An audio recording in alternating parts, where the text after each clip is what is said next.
My name is Jess Armstrong and I am a specialist child criminal exploitation practitioner for West Mercia Steps. So 80% of my role is working directly one-to-one with young people and doing some prevention work on child criminal exploitation, and another 20% of my work is systems change work, where I am looking at increasing referrals for the amount of young women and girls that we get into the service to try and bridge that gap. So we're allocated young people, and the first step of that is building that relationship with that young person so that they're able to trust you and open up to you, and then we work with them for around 12 weeks depending on the need of the young person, and we meet them in a place where they feel most comfortable. So that could be at school, that could be at home, or that could be in the community, and we deliver sessions weekly, and then towards the end we try and find what that young person likes and see if we could get a diversionary activity that suits them.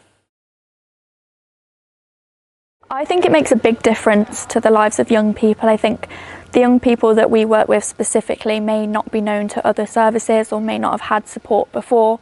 So I think it's being able to have someone to talk to and open up to, and also that listens to the young people's voice, and it's more of empowering them to make changes in their lives. And I think that can be quite impactful for some young people when they might have not had support before, and now they have someone that's sort of encouraging them and trying to help them make positive changes. A lot of young people, when we first work with them, are very untrusting towards professionals, and you have to break that barrier before you can commence work. I worked with a young person who had not engaged with any professionals in the past when she had tried to get the support.